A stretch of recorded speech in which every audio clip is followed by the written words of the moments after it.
जय श्री राधा रमण। जय माता दी। आप सभी भक्तों को शारदीय नवरात्रि की ढेर सारी शुभकामनाएं। माता रानी का आशीर्वाद हम सब के ऊपर हमेशा बना रहे।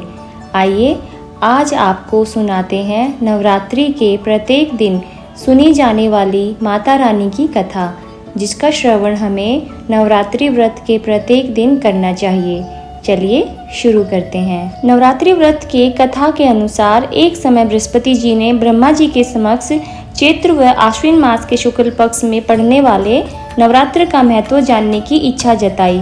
उन्होंने कहा, इस व्रत का क्या फल है, इसे किस प्रकार किया जाता है, सबसे पहले इस व्रत को किसने किया, ये सब विस्तार से बताइए। बृहस्पति जी के प्रश्नों का उत्तर देते हुए ब्रह्मा जी ने कहा, हे बृहस्पति, प्राणियों के हित की इच्छा से तुमने बहुत ही अच्छा प्रश्न किया है। जो इंसान मनोरथ पूर्ण करने वाली माँ दुर्गा, महादेव, सूर्य और नारायण का ध्यान करता है, वे धन्य हैं। यह नवरात्र व्रत संपूर्ण कामनाओं को पूर्ण करने वाला है। इस व्रत को करने से पुत्र सुख, धन, विद्या और सुख मिलता है। इस व्रत को करने से रोग दूर हो जाता है, घर में समृद्धि की वृद्धि होती है, बंध्या को पुत्र प्राप्त होता है, समस्त पापों से छुटकारा मिल जाता है। जो मनुष्य इस नवरात्र व्रत को नहीं करता, वह अनेक दुखों को भोगता है। यदि व्रत करने वाला मनुष्य सारे दिन का उपवास न कर सके, तो एक समय भोजन करे और 10 दिन बांधवों सहित नवरात्र व्रत की कथा का श्रवण करे। हे बृहस्पति, जिसने पहले इस महाव्रत को किया है, वह कथा मैं तुम्हें सुनाता हूँ।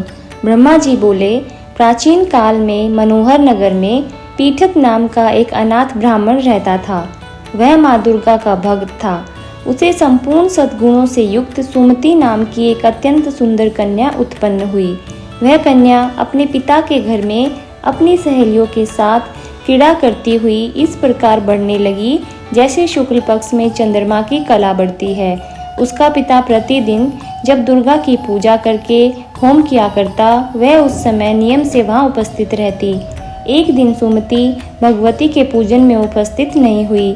उसके पिता को पुत्री की ऐसी असावधानी देखकर क्रोध आया और वह पुत्री से कहने लगा, अरे दुष्ट पुत्री, आज तूने भगवती का पूजन नहीं किया, इस कारण मैं किसी कुष्ठ रोगी या दरिद्र मनुष्य के साथ तेरा विवाह करूंगा। पिता की बात सुनकर सुमति को बड़ा दुख हुआ और पिता से कहने लगी, हे पिताजी, मैं आपकी कन्या हूँ तथा सब तरह से आपके अधीन हूँ। जैसी आपकी इच्छा हो वैसा ही करो, चाहे राजा से, चाहे कुष्ठी से, चाहे दरिद्र से, जिसके साथ चाहो मेरा विवाह करना, पर होगा वही जो मेरे भाग्य में लिखा है। क्योंकि कर्म करना मनुष्य के अधीन है, पर फल देना ईश्वर के अधीन है। कन्या के निर्भयता से कहे हुए वचन सुनकर उस ब्राह्मण ने क्रोधित हो अपनी कन्या का विवाह एक कुष्ठी के साथ कर दिया और अत्यंत क्रोधित हो पुत्री से कहने लगा, हे पुत्री, अपने कर्म का फल भोगो, देखिए भाग्य के भरोसे रहकर क्या करती हो। पिता के ऐसे कटु वचनों को सुन सुमति मन में विचार करने लगी, अहो मेरा बड़ा दुर्भाग्य है जिससे मुझे ऐसा पति मिला। इस तरह अपने दुख का विचार करती हुई वह कन्या अपने पति के साथ वन में चली गई और डरावने कुशायुक्त उस निर्जन वन में उन्होंने वह रात बड़े कष्ट से व्यतीत की। उस गरीब बालिका की ऐसी दशा देख देवी भगवती ने पूर्व पुण्य के प्रभाव से प्रकट हो सुमति से कहा, हे दीन ब्राह्मणी, मैं तुझसे प्रसन्न हूँ, तुम जो चाहो सो वरदान मांग सकती हो। भगवती दुर्गा का यह वचन सुन ब्राह्मणी ने कहा, आप कौन हैं, वह सब मुझसे कहो। ब्राह्मणी का ऐसा वचन सुन देवी ने कहा कि मैं आदि शक्ति भगवती हूँ और मैं ही ब्रह्मा, विद्या व सरस्वती हूँ। प्रसन्न होकर मैं प्राणियों का दुख दूर कर उनको सुख प्रदान करती हूँ। हे ब्राह्मणी, मैं तुझ पर तेरे पूर्व जन्म के पुण्य के प्रभाव से प्रसन्न हूँ। तुम्हारे पूर्व जन्म का वृत्तांत सुनाती हूँ, सुनो। तू पूर्व जन्म में निषाद की स्त्री थी और अति पतिव्रता थी।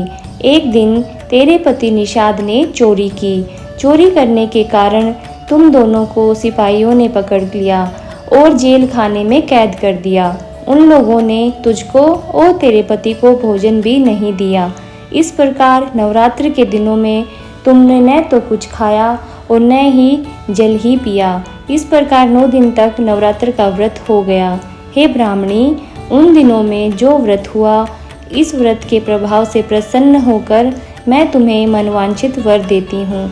तुम्हारी जो इच्छा हो सो मांगो। इस प्रकार दुर्गा के वचन सुन ब्राह्मणी बोली, अगर आप मुझ पर प्रसन्न हैं तो हे दुर्गे, मैं आपको प्रणाम करती हूँ।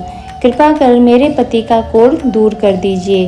देवी ने कहा, उन दिनों तुमने जो व्रत किया था, उस व्रत के 1 दिन का पुण्य पति का कोढ़ दूर करने के लिए अर्पित करो। उस पुण्य के प्रभाव से तेरा पति ठीक हो जाएगा। इस प्रकार देवी के वचन सुन वह ब्राह्मणी प्रसन्न हुई और पति को निरोग करने की इच्छा से जब उसने तथास्तु ऐसा वचन कहा, तब उसके पति का शरीर भगवती दुर्गा की कृपा से कुष्ठ रोग से रहित हो गया। वह ब्राह्मणी पति को देख देवी की स्तुति करने लगी। हे दुर्गे, आप दुर्गति को दूर करने वाली, तीनों लोकों का संताप हरने वाली, समस्त दुखों को दूर करने वाली, रोगी मनुष्य को निरोग करने वाली, प्रसन्न हो मनवांछित वर देने वाली और दुष्टों का नाश करने वाली जगत की माता हो। हे अम्बे, मुझ नीर अपराध अबला को मेरे पिता ने कुष्ठी मनुष्य के साथ विवाह कर घर से निकाल दिया।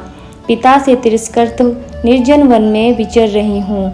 आपने मेरा इस विपदा से उद्धार किया है। हे देवी, आपको प्रणाम करती हूँ, मेरी रक्षा करो। ब्रह्मा जी ने बृहस्पति जी से कहा। इस प्रकार ब्राह्मणी को नवरात्र व्रत विधि बताकर देवी अंतर ध्यान हो गई।